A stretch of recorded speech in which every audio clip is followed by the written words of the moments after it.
People forum 24x7 நேயர்களுக்கு வணக்கம். தற்போது பாராளுமன்றத்தில் ஒன்றிய அரசாங்கத்தால் முக்கியமாக நம்மளுடைய மிகவும் திறமை வாய்ந்த நிதியமைச்சர் நிர்மலா சீதாராமன் அவர்களுடைய வாயிலாக பட்ஜெட் தாக்கல் செய்யப்பட்டிருக்கு.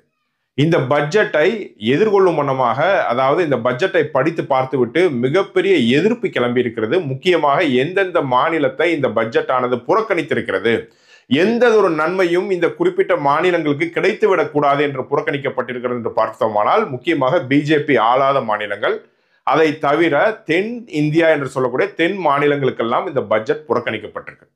ஏற்கனவே ஜிஎஸ்டியில நமக்கு புறக்கணிப்பு. சென்னையிலையும் தூத்துக்குடியிலையும் வெள்ளம் வந்தப்ப எங்களுடைய நிதியை நீங்க ஏன் தரலன்னு கேட்டதுக்கு அந்த அம்மையார் அவ்வளவு ஆக்ரோஷமா அந்த அம்மையார் பேசிட்டு போனாங்க. பேசினதற்கு எதிர்வினை இங்கிருந்து ஆற்றப்பட்டது. அவங்க மறுபடியும் பதிலுக்கு ஆக்ரோஷமா பேசினாங்க.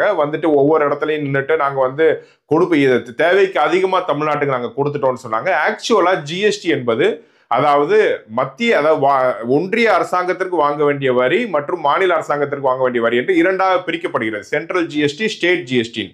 இது ரெண்டுமே மக்கள்கிட்ட இதுதான் வாங்கப்படுது. மாநிலத்தில் உள்ள உங்களையும் என்னையும் போல மக்கள் இருந்தா இது ரெண்டுமே வாங்கப்படுது. இதை ரெண்டு பிரிவா பிரிச்சுட்டு ஸ்டேட் ஜிஎஸ்டியை நமக்கு முழுசா கொடுக்கணும். சென்ட்ரல் ஜிஎஸ்டி நமக்கிட்ட இருந்து வாங்குற வரி பணம் தான், அதையும் குறிப்பிட்ட அளவு பகிர்ந்து கொடுக்க வேண்டும். அது போக பாத்தீங்கன்னா பேரிடர் நேரங்கள்ல இத்தனை சதவீதம் கொடுக்கணும்னு இருக்குது. ஆனா இந்த அம்மையார் நமக்கு ஸ்டேட் ஜிஎஸ்டி கொடுக்க வேண்டியதை மட்டும் கொடுத்துட்டு நாங்க எல்லாம் கொடுத்துட்டோம் அப்படின்னு இங்க புராண கதைகளை பேசிட்டு இருந்தாங்க. இது நமக்கு வழக்கம் போல தெரிஞ்ச விஷயம் தான். இது போக எங்களுக்கு பத்தலை அப்படின்னு சொல்லிட்டு நம்ம கேட்டா அவங்க என்ன பண்ணுவாங்க, நமக்கு கொடுக்க வேண்டிய பணத்தை கேட்டோம்னா நீங்க ஆர்பிஐட்ட கடன் வாங்கிக்கோங்க. யாரு? நம்ம வரி பணத்தை எடுத்துக்கிட்டு ஆர்பிஐட்ட நம்ம கடன் வாங்கணும் நம்ம மாநிலம். அது மட்டும் இல்லாம அதற்கு நம்ம வட்டி வேற கட்டணும். இப்படிப்பட்ட சூழ்நிலையில நம்மளை நசுக்கக்கூடிய நிலைமையில இந்த ஒன்றிய பாசிச பாஜக அரசாங்கமானது செயல்பட்டு கொண்டிருக்கிறது. இப்பதான் என்ன நடக்குதுன்னு பார்த்தீங்கன்னா, அதாவது இந்த பெடரலிசம் என்று சொல்லக்கூடிய கூட்டாட்சி தத்துவத்தை பாதுகாக்க வேண்டும் என்று டெல்லியை அதிர வைக்கும் வண்ணமாக அந்த இடத்துல ஒரு கூட்டம் நடைபெற்றுக் கொண்டிருக்கிறது. பிடிஆர் அவர்கள் அங்கு கர்ஜித்துக் கொண்டிருக்கிறார். நீங்க பாத்தீங்கன்னா கேரளாவுடைய முதல்வர் அந்த இடத்துல தலைமை தாங்குறார் மற்றும் பல மாநிலங்களை சேர்ந்தவர்கள் அங்க வராங்க. அவங்க மத்தியில நீங்க இப்படியே பண்ணிட்டு இருந்தீங்கன்னா சரி வராது. நாங்கள் அந்த இடத்துல மிகவும் சொல்லப்பட்ட விஷயம் என்னன்னா, தென்னிந்தியாவை நீங்கள் புறக்கணிக்கிறீர்கள் அப்படின்னு அந்த இடத்துல முன்மொழிஞ்சிருக்கிறாங்க. மற்றும் பிடிஆர் அவர்களை குறித்து பார்க்கும்போது பல தரவுகளை அந்த இடத்துல எடுத்து வைத்திருக்கிறத நம்ம பார்க்க முடியுதுங்க. முக்கியமா பாத்தீங்கன்னா இந்த பாராளுமன்றத்துல இந்த மாதிரியான பட்ஜெட்டை தாக்கல் செஞ்சுட்டு நமக்கு வர வேண்டிய ஜிஎஸ்டியை கொடுக்கறது கிடையாது. ஆனா தென் தமிழகத்துக்கு வரும்போது நாங்கள் பல மடங்கு கொடுத்தோம்னு சொல்றாங்க. எவ்வளவு சதவீதம் கொடுத்தாங்க அப்படிங்கிற ஒரு ரிப்போர்ட், ஒரு டேட்டா இப்ப வெளியிடப்பட்டிருக்கிறது. கேரளாவை பொறுத்தவரை அந்த கேரள மாநிலத்தில் உள்ள மக்கள் கட்டக்கூடிய வரிப்பணம் ₹1 கட்டினா அவங்களுக்கு 62 பைசா திருப்பி கொடுக்குறாங்க. ₹1 கட்டுறதுக்கு 62 பைசா திருப்பி கொடுக்குறாங்க. ராஜஸ்தானை பொறுத்த வரைக்கும் ₹1க்கு ₹1 14 பைசா திருப்பி கொடுக்குறாங்க. அப்ப அந்த எக்ஸ்ட்ரா 14 பைசா எந்த மாநிலத்திலிருந்து வருகிறது என்று பார்க்கும்போது நம்மை போன்ற தென் இந்தியாவில் இருக்கக்கூடிய மாநிலத்திலிருந்து அந்த எக்ஸ்ட்ரா 14 பைசா திருப்பி கொடுக்குறாங்க. சரி, இதுவே தெலுங்கானாவை குறித்து பார்க்கும்போது ₹1க்கு 40 பைசா திருப்பி கொடுக்குறாங்க. அப்ப மிச்சம் 60 பைசா எங்கிருந்து பிடுங்கப்படுகிறது? அதாவது இந்த இடத்துல தெலுங்கானாவில இருந்து 60 பைசாவை பிடுங்கி உத்தரப்பிரதேசத்துல அதை செலவு பண்றாங்க, பீகார்ல அதை செலவு பண்றாங்க. அடுத்தது பாத்தீங்கன்னா இன்னும் அதிர்ச்சி தரக்கூடிய ஒரு விஷயம் பாத்தீங்கன்னா, கர்நாடகாவில் அங்க இருக்கிற மக்கள் இருந்து ₹1 வரி பணத்தை வாங்கி 16 பைசா தான் கர்நாடகாவுக்கு திருப்பி தராங்க. மீதி இருக்கிற 84 காசை சுரண்டுகிறது, அதாவது வேட்டையாடுகிறது ஒன்றிய அரசாங்கம். தமிழ்நாட்டை குறித்து பார்க்கும்போது ₹1க்கு 26 காசு திருப்பி கொடுக்குறாங்க. இதுவே அதாவது மக்கள் மேல எந்த ஒரு பற்றும் இல்லாம, மக்கள் மேல எந்த ஒரு நலன் அக்கறை இல்லாத உத்தரப்பிரதேச அரசாங்கம், மூட நம்பிக்கைகளால் நிறைந்த அரசாங்கம், முட்டாள்தனமான அரசாங்கம். அந்த அரசாங்கத்துல மக்களுக்காக எந்த ஒரு நலனும் செய்யறது கிடையாது. ஆனால் அந்த அரசாங்கத்திற்கு ₹1க்கு ₹2.50 அளவுக்கு திருப்பி கொடுக்கப்படுகிறது. எப்படிங்க? அதாவது அந்த உத்தரப்பிரதேச அரசாங்கத்திலிருந்து ஜிஎஸ்டி ₹1 வாங்கிடுறாங்க. ஆனா அந்த உத்தரப்பிரதேச அரசாங்கத்துக்கு எவ்வளவு திருப்பி கொடுக்குறாங்கன்னா ₹2.50 கொடுக்குறாங்க. திரும்பி ₹2.50 திருப்பி கொடுக்குறாங்க. எங்க இருந்து மீதி ₹1.50 வந்துச்சு? நம்மை போன்ற மாநிலத்திலிருந்து, உங்களை போன்ற என்னை போன்ற வரி செலுத்துவோர் இருந்து அந்த புடுங்கி சுரண்டி கொடுக்குறாங்க, வேட்டையாடி கொடுக்குறாங்க. சரி, கொடுக்குற பணம் உத்தரப்பிரதேச மக்களை அந்த இடத்துல மேம்படுத்துறதுக்காக கொடுக்குறாங்களா, மக்களுடைய வளர்ச்சிக்கா அப்படின்னு பார்த்தா அதுவும் கிடையாதுங்க.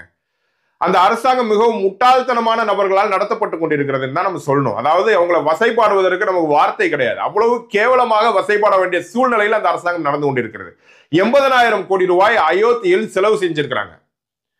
நம்ம கிட்ட இருந்து வரி பணத்தை சுரண்டி அங்க மக்களுக்கு செலவு பண்ணி அங்க இருக்கிற மக்களோட பசி ஆட்டினா பரவாயில்ல, அந்த மக்களுக்கு பசி பட்டினியில செத்துக்கிட்டு இருக்கிறாங்க.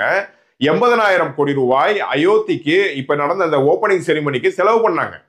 கூட்டாட்சி தத்துவம் அப்படிங்கிறதுல இவங்களுக்கு துளியும் அக்கறை கிடையாது. இவங்க அதை வெறுக்கிறாங்க. நீங்க பாத்தீங்கன்னா இவங்களுக்கு காந்தியை பிடிக்காது, நேருவை பிடிக்காது, காங்கிரஸை பிடிக்காது. காரணம் என்னன்னு பாத்தீங்கன்னா நேருவை இன்றும் வசைபாடி கொண்டிருப்பார் இந்த அமித்ஷா மோடி.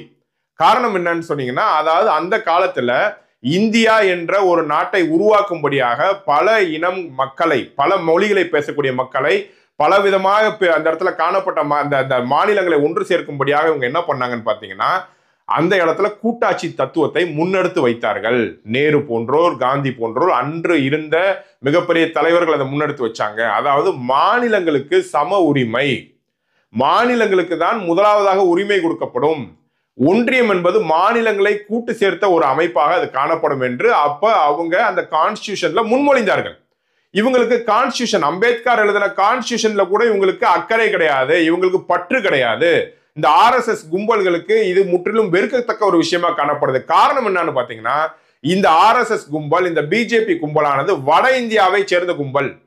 வட இந்தியர்கள் இந்த தென்னிந்தியர்களை வெறுக்கக்கூடியவர்களா பாக்குறாங்க. ஆக்சுவலா அவங்களை குறித்து பார்க்கும்போது நம்ம ஏதோ ஆதிவாசி குரூப் மாதிரி நம்மளை பாக்குறாங்க. ஆனா நம்ம கிட்ட இருந்து வர வரி பணம் அவங்களுக்கு இனிக்கும், நம்ம கிட்ட இருந்து வர GST அவங்களுக்கு இனிக்கும். ஆனா நம்மளை பார்த்தா அவங்களுக்கு கசக்கும். இப்படிப்பட்ட நிலைமையில இந்த கூட்டாட்சி தத்துவத்தை அன்று அவங்க முன்மொழிந்ததுனால, அதை கான்ஸ்டிடியூஷன்ல எழுதி வச்சதுனால, இந்த மாதிரி எல்லாம் வரி பகிர்வுகள் கொடுக்க வேண்டும் என்று சொன்னதுனால, மற்றும் இந்த மாநிலங்களுக்கு எல்லாம் முக்கியத்துவம் கொடுக்கணும், இப்படிதான் இந்த அமைப்பு இருக்கணும்னு அவங்க முன்மொழிந்ததுனால, இன்னைக்கும் மோடிக்கும், அமித்ஷாவுக்கும், RSS கும்பலுக்கும், பிஜேபிக்கும் நேரு என்றால் கசக்கும். நேருவை இந்த நாடு இப்படி போனதுக்கு நேருதான் காரணம் என்று சொல்வார். ஆனால் இன்று நாட்டிலே மாநிலங்களை சீரழித்துக் கொண்டிருக்கிறார்கள். மாநிலங்களுக்கு 1% கூட நலன்களை அவங்க கொடுக்கறது கிடையாது. மாநிலங்களுக்கு உண்டான எல்லா விதத்தையும் சுரண்டி எடுத்துக்கணும், எல்லா பவர்ஸும் தனக்கு வரணும்னு நினைக்கிறாங்க. எஜுகேஷனை தான் கண்ட்ரோல் கொண்டு போயிட்டாங்க. இது போன்ற பல விஷயங்களை தான் கண்ட்ரோல் கொண்டு போயிட்டாங்க. இப்ப யூனிஃபார்ம் சிவில் கோட கொண்டு போறாங்க. நீங்க பாத்தீங்கன்னா இவ்வளவு வரி வாங்குறாங்களே, இவங்க எஜுகேஷனை ஃப்ரீயா கொடுத்தாங்களா? தரம் வாய்ந்த எஜுகேஷனை ஃப்ரீயா கொடுத்தாங்களா? கொடுக்கல. இன்னைக்கும் உத்தரப்பிரதேஷ், பீகார்ல கல்வி அறிவு இல்லாம மக்கள் வளர்ந்து கொண்டிருக்கிறாங்க. அவங்க இங்க அவங்க பானிபூரி விற்கிறதுக்கும், டைல்ஸ் ஒட்டுறதுக்கும், செக்யூரிட்டி வேலை பார்க்கறதுக்கும் மற்றும் கன்ஸ்ட்ரக்ஷன் ஒர்க் பார்க்கறதுக்கும் இங்க வந்துகிட்டு இருக்கிறாங்க. ஆனா அவங்களுக்கு ₹1க்கு ₹2,000 கொடுக்குறாங்க. அந்த பணம் எங்க போகுது? 80,000 கோடி ரூபாய் அயோத்திக்கு போகுது, 3,000 கோடி ரூபாய் பட்டேலினுடைய சிலைக்கு போகுது. இப்படிதான் இவங்க பணத்தை செலவு பண்றாங்க. மக்கள் அறிவில்லாமல் வாழ வேண்டும், மக்கள் குலத்தொழிலை செய்யணும். ஆசாரியினுடைய மகன் ஆசாரியா தான் இருக்கணும், ஆசாரியோட மகன் டாக்டர் ஆகக்கூடாது. செருப்பு தைக்கிறவனுடைய மகன் செருப்பு தான் தைக்கணும், செருப்பு தைக்கிறவனுடைய மகன் இன்ஜினியர் ஆகக்கூடாது. இப்படிங்கிற கொள்கையை உடைய நபர்கள் இவங்க குறிப்பிட்ட உயர்ஜாதி வகுப்பினருக்கு மட்டுமே இவங்க ஆதரவு அளிக்கக்கூடிய நபர்கள். இதுல பாத்தீங்கன்னா ஒரு வேடிக்கை என்னன்னு பாத்தீங்கன்னா, இந்த பாராளுமன்றத்துல இதை பற்றி இந்த எம்பிக்கள், அதாவது சவுத் இந்தியாவை சேர்ந்த எம்பிக்கள், முக்கியமாக நம்மளுடைய தமிழ்நாட்டு எம்பிக்கள் முழங்கி கொண்டிருக்கிறாங்க. இந்த மாதிரி எல்லாம் பண்றீங்களே, ஜிஎஸ்டி பகிர்ந்து கொடுக்க மாட்டேங்கிறீங்க, உங்க பட்ஜெட் தரமற்ற பட்ஜெட்டா இருக்குன்னு சொல்லிட்டு இருக்காங்க. நம்ம நாட்டுல, நம்மளுடைய நாட்டுல நம்மளுடைய எல்லா விதமான சலுகைகளும் பெற்று சென்ற எல் முருகன் என்ற அந்த எம்பி அவர்கள், அதாவது பிஜேபி சேர்ந்த அந்த எம்பி அவர்கள் இதற்கு எதிர்வினை ஆற்றும்படியாக இங்க எந்திரிச்சு பேசுறாரு.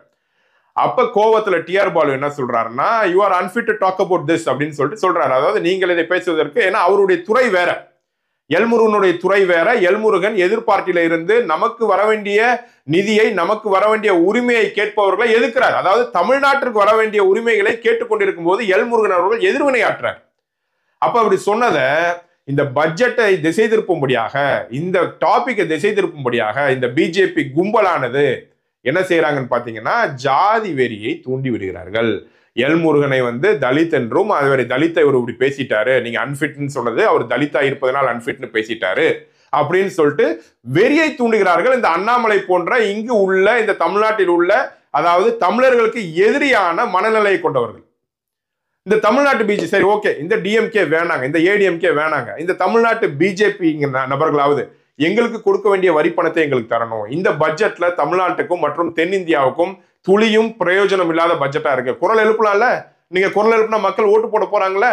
அதை விட்டுட்டு நாங்க இங்க கோவில் கட்டுவோம், நாங்க இந்த பழனி மலைக்கு நாங்க காவடி எடுப்போம், நாங்க டான்ஸ் ஆடுவோம், இந்த போஸ்டர் எல்லாம் போட்டு, இந்த வீடியோ எல்லாம் போட்டு என்ன பிரயோஜனம்?